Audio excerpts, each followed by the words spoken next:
Je suis toujours un peu étonnée quand les gens viennent me voir et me disent qu'on leur a proposé de nettoyer leur monument au jet de sable. En fait, ce qui les intéresse, c'est d'enlever les lichens. Et les lichens ici, il y en a beaucoup. Et c'est ces excroissances qui se forment sur la surface des pierres, en particulier les pierres qui sont poreuses parce qu'elles aiment l'humidité. Ma première question, c'est toujours pourquoi les enlever? Et en fait, les gens ont tendance à croire que c'est des saletés, mais c'est loin d'être des saletés. En fait, c'est vraiment des êtres merveilleux, les lichens. C'est des parasites symbiotiques. Alors, parasites parce qu'ils utilisent un substrat et symbiotiques parce qu'ils travaillent ensemble. Hein? En fait, un lichen, c'est constitué d'un champignon qui est à la surface, puis dans la cave, il y a une algue. Et puis, ils ont comme un contrat de mariage, les deux.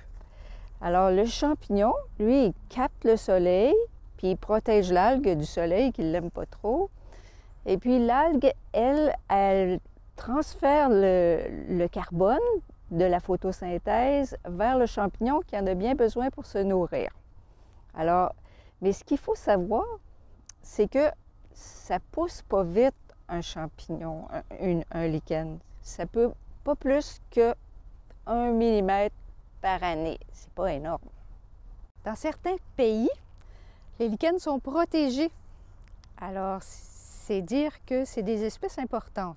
Mais je peux comprendre les gens qui veulent les enlever parce que des fois, ça défigure, ça peut défigurer une sculpture, et parce que ça a tendance à s'installer dans les creux où l'eau s'accumule, et aussi, ça oblitère certaines inscriptions.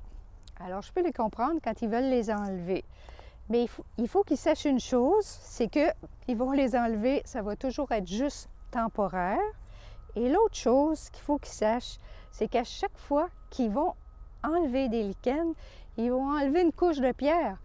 Parce que le champignon, avec son algue et son système racinaire, il y a une couche de pierre entre les deux. Alors, si on veut faire le ménage de ça, on enlève à chaque fois une couche de pierre et c'est non réversible.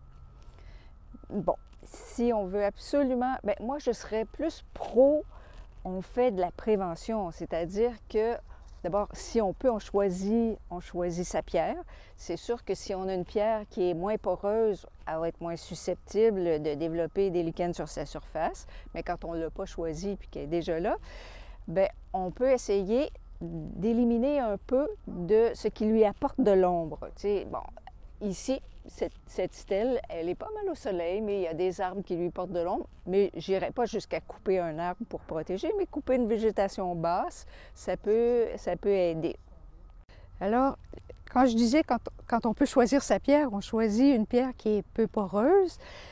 Ici, on a un granit, puis il est assez ancien, je dirais, parce que 1891, c'est assez ancien. Et il y en a des lichens, mais il y en a très peu. Puis on peut regarder un plus récent juste devant nous, où il n'y en a vraiment pas du tout. Mais supposons qu'on veut remettre en valeur des inscriptions qui sont disparues pour retrouver si c'est l'endroit où l'ancêtre est décédé. On peut procéder d'abord en mouillant la surface. Les lichens vont devenir plus transparents. Des fois, c'est suffisant, on peut voir l'inscription. Ou sinon, une fois que la surface est bien mouillée, on peut procéder avec une brosse. Jamais avec une brosse en fil de métal, mais avec une brosse avec des fibres de nylon, par exemple. On peut brosser délicatement. On peut aussi aller dégager dans les inscriptions, le creux des inscriptions, avec des cure-dents ou des petits abaisse-langues ou des petits bâtons de popsicle, par exemple.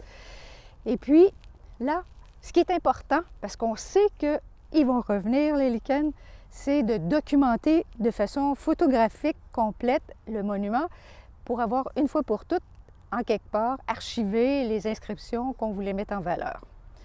Et je pense que ça suffit. Il y a d'autres méthodes, mais que je ne recommanderais pas. Par exemple, d'utiliser des biocides, parce que c'est mauvais pour l'environnement, c'est mauvais pour la pierre, elle risque d'en rester. Il y a aussi des produits chimiques qu'on utilise. Il y a des dilutions, par exemple, très diluées d'ammoniac qu'on peut utiliser avec l'eau et la brosse. Mais là, il faut s'assurer qu'on a vraiment très, très bien rincé après.